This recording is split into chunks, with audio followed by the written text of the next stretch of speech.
Sadhguru Nanak Maharaj Ki Jai, and welcome to Jagadambe Reads the Holy Books of India, Mahabharata274.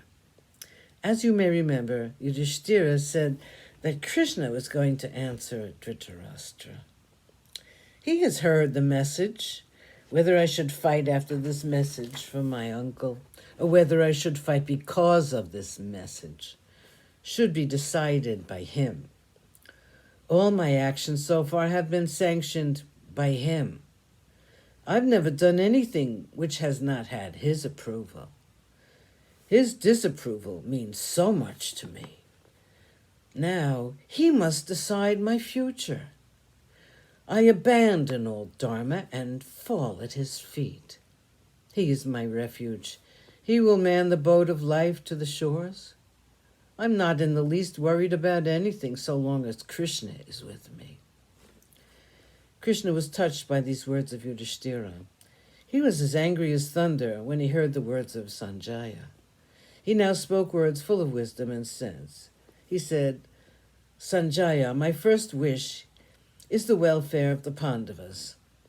If it can be possible, I would like the sons of Dhritarashtra to be long-lived. I do not at all understand the message of the king.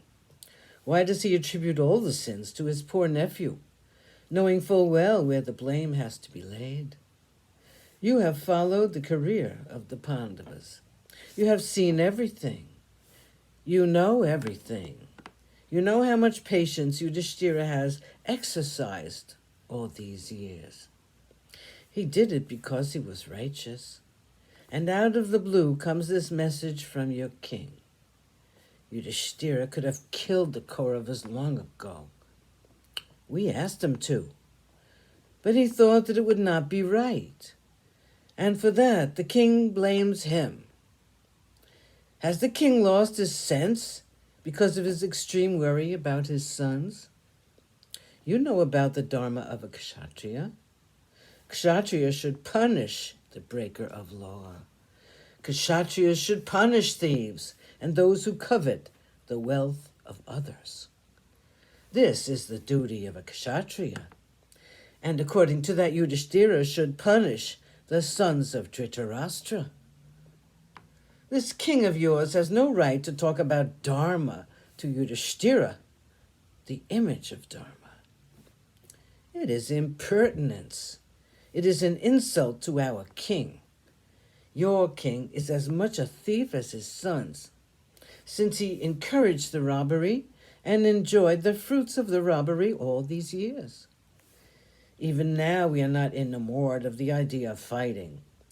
We do not want to destroy the immense army of Duryodhana. We want peace.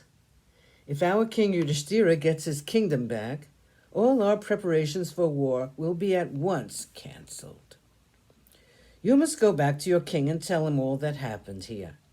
Tell the people in the court of the king that the insult they offered to Draupadi is reason enough to kill all of them without hesitation.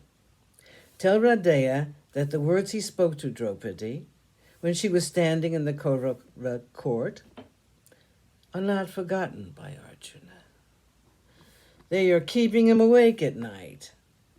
Tell your younger prince, the arrogant Dushasana, that the Pandavas remember the words he spoke when they left Hastinapura dressed in tree bark and deerskin.